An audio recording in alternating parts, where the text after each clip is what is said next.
All right. Well, good morning, good afternoon, good evening, everyone. And those of you who are joining us in this very special Sunday afternoon, where we're going to be talking about a topic that is very dear to me, which is the topic of listening.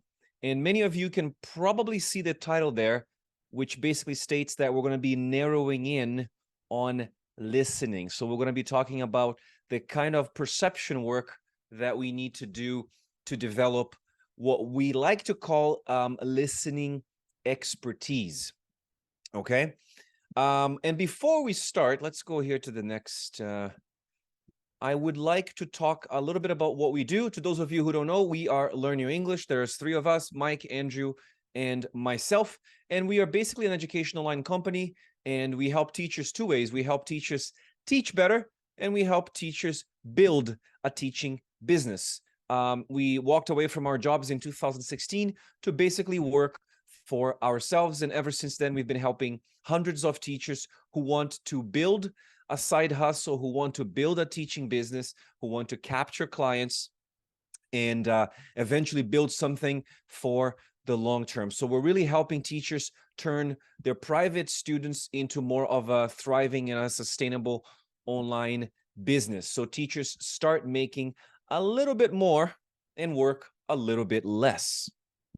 In terms of our philosophy, and I think you will understand why this presentation is created or is designed the way it has been designed, is because of our philosophy. And a lot of our services, they live at the intersection of these three spheres that you see here on the screen. We have theory, we have research, and then, of course, we cannot ignore the personal, practical knowledge that teachers bring into every single lesson, even to a session like this one today. And these are done separately, but in language education, whatever sector you're in, we need to encompass all three. And this is exactly what we try to do with this. In terms of development, professional development, we have our podcast. I don't know how many of you are familiar with the podcast. It's called the Teacher Talking Time podcast. We have been recording this podcast for approximately, I think we're turning 5 years in January. So big celebration. And if you want to learn more about the podcast, I'm going to put here in the chat the link. And we have interviews with a lot of experts, people from all walks of life in language teaching. But primarily, we try to talk to researchers because we want to have the opportunity to ask them those questions that we've never had a chance when we read their papers. To those of you who are thinking about building a side business, we also have our newsletter, and it's the Thriving Teacherpreneur newsletter. And basically what we do is we give teachers very actionable tips for them to get started with their teaching business. You can sign up and get a copy of this. It is free. You don't have to pay. We try to offer the majority of our services for free. And another one of our services is, go back this way. It's the our community. So TSN is basically a free community that addresses the most common hurdles that we find a lot of teacherpreneurs face and what they can do to avoid or overcome them as they create their vision for either their first course or for a business that they have in mind. And you can join the community. It's free. You just have to answer 3 questions. I just put the link here in the chat.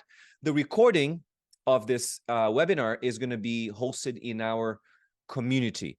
So if you want to watch a recording, you just have to be part of the community to watch the replay of this. And to those teachers who are a little bit far ahead in their business or in their entrepreneurial journey, we also have our TAP program, which basically we help teachers implement the vision that they have for themselves and the vision that they have for their business so they can thrive. And basically the idea is you already have an idea for a business, you already started a business, but you don't know how to increase your student success, you don't know how to launch your first course, and you don't know how to grow your business. We help you with TAP. And I'm going to give you the link here if you want to learn more about the TAP. It's in the chat box. and you can check it out. If you have any questions, you can always book a call. I would be happy, Mike or Andrew, to have a conversation with you about that. All right, let's get the ball rolling now, because I think it's time for us to talk about what most people are here for. And today in this webinar, I have a very basic agenda, which is basically to talk about 4 very specific things. First of all, we're going to start by looking at some of the most common hurdles, some of the most common challenges that teachers and students have when it comes to listening. Eventually, we're going to narrow in on the challenging that is to teach listening. I don't know how many of you follow me on LinkedIn or Instagram, but very recently I've been writing some of the mistakes that I have made teaching listening. And one of the things I have realized over the last maybe 7, 8 years is that what we are actually doing in the classroom is far from teaching. We're not teaching listening. We're doing all kinds of things, but we're not really teaching any listening. And if you allow me to say this, I would also argue that listening is something really difficult to teach. Why? Because you cannot learn how to teach listening in a 4-week course if you have taken your CELTA, your Trini Certiso, or any other TEFL course. Also, there's a lot of research that goes into what happens here in the mind, the brain, when it comes to listening. So after we problematize our instruction, I'm going to lead us into a solution. And that solution involves doing what a lot of people call decoding. I much prefer the technical term perception, and I will explain why in the session. And eventually, we will look at examples of tasks that you can do in the classroom. I would say even if you're teaching online, I would argue that the overwhelming majority of these, they work very well online. So if you're teaching online, this is better for you than if you were teaching in a classroom, where back in the day, I don't know how many of you have been teaching for a long time, but when I started teaching, we had tape recorders, and we had one tape recorder at the front of the class where students had to listen and the teacher would push play. Sometimes we eventually moved on to CDs, but things have evolved. So without further ado, I wanted to talk about the transformation. What kind of transformation you should expect by the end of the session? Well, first and foremost, I really expect everyone here to identify some of the most common challenges that students face when they're listening, and there are many.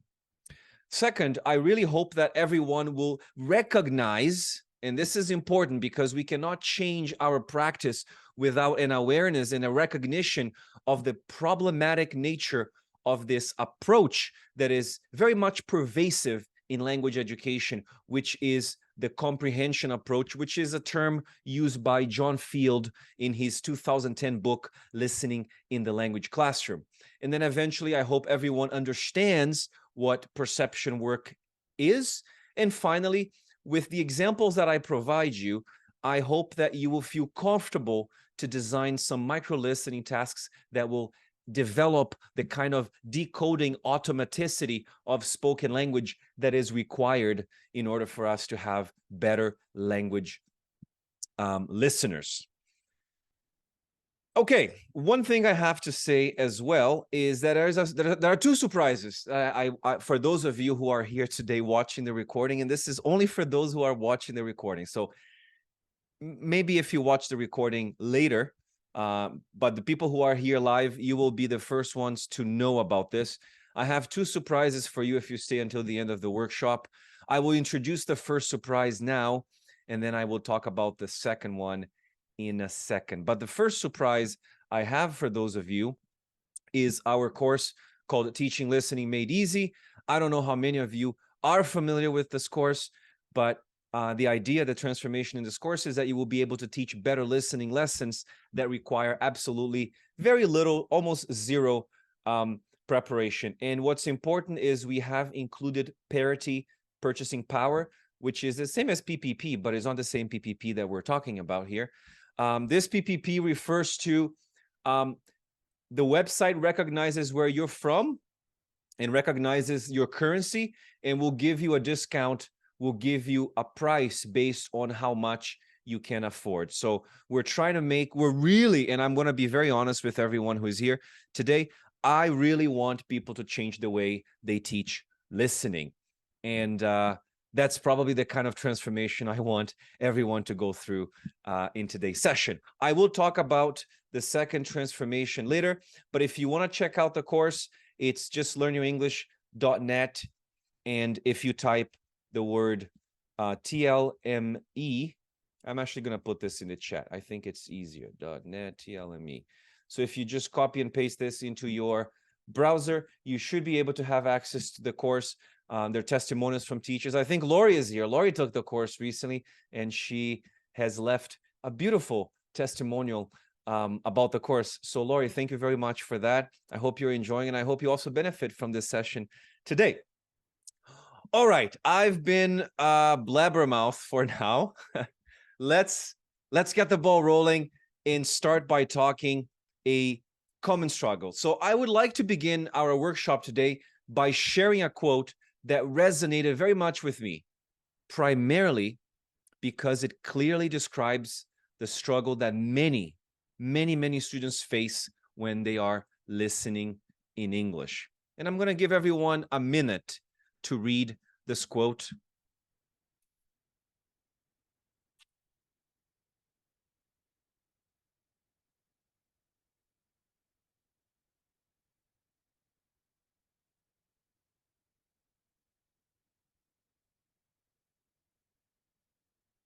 How many of you have students who have perhaps reported a similar experience? You can type it up in the chat. I can even share a very quick example with a good friend of mine. Oh yeah, we have check marks now. Good. Yeah, so people do relate. Yes. I have a student, not a student, a good friend of mine, and his English is, I would say, C1, almost C2.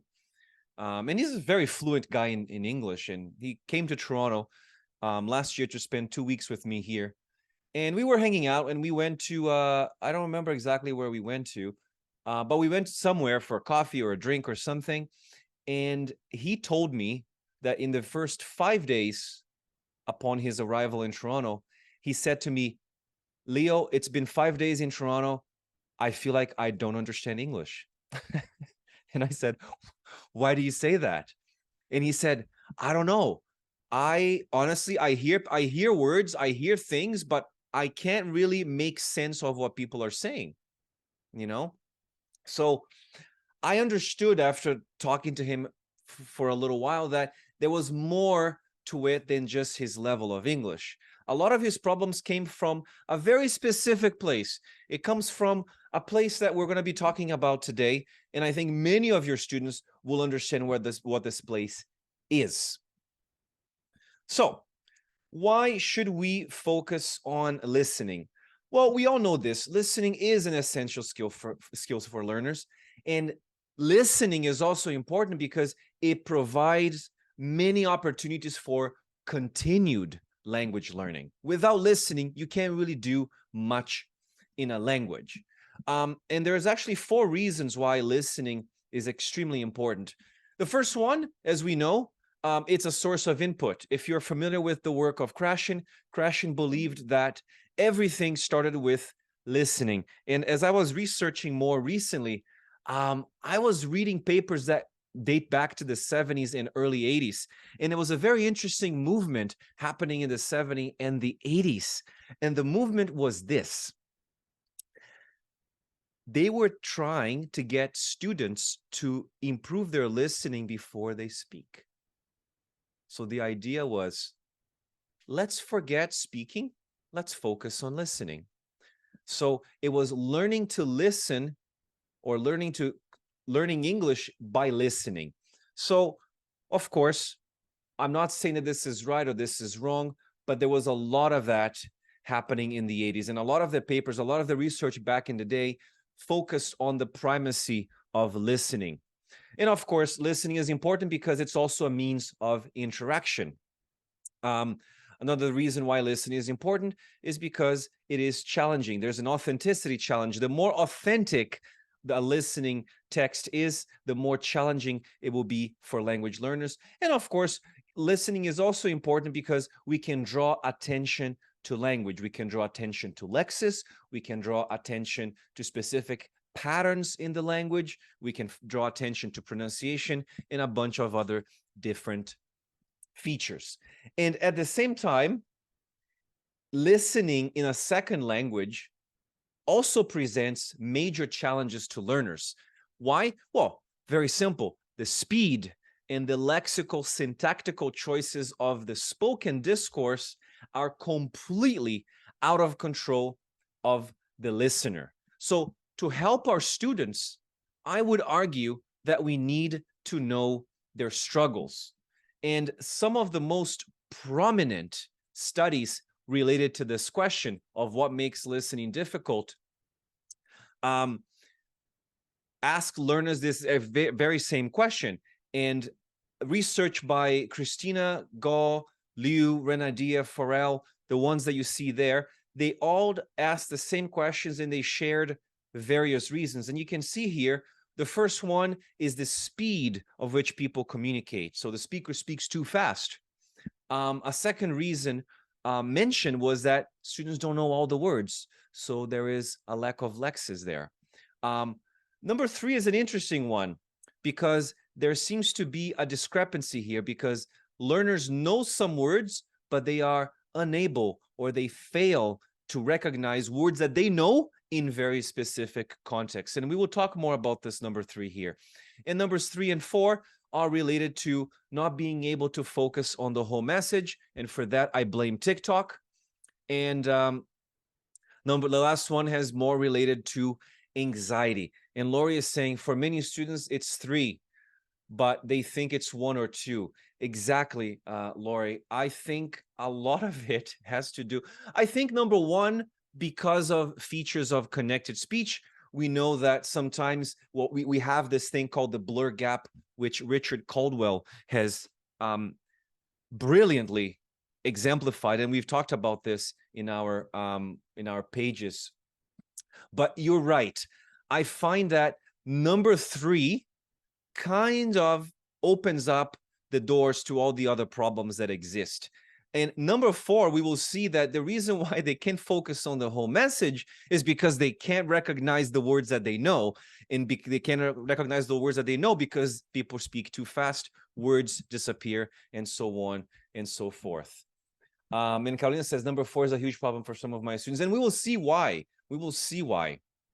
And it's interesting because when they looked at the research into what makes a listening text difficult, they found that to increase the difficulty of, they found specific factors that increase the difficulty of second language listening comprehension. One of them, of course, is the lexical range or the lexical density. If you're listening to a TED Talk or if you're listening to more academic listening texts, you will find that language is more dense in the sense that we have more words per phrase, per sentences. The second one, of course, has a lot to do with the formality of certain genres. The third one has a lot to do with indirectness, which basically means that sometimes the meaning is not easily inferred from the context. Of course, 4 has to do with accent and a lack of familiarity with different accents.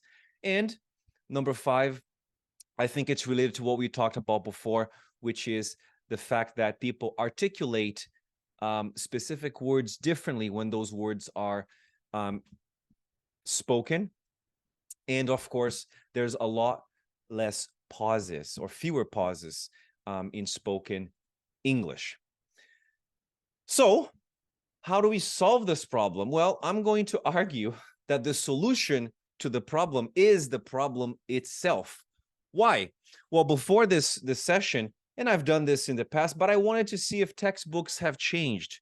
And I asked a few friends who like working with textbooks if they could recommend 3 top textbooks so I could look at their listening. And I realized that pretty much all of them do the exact same thing here.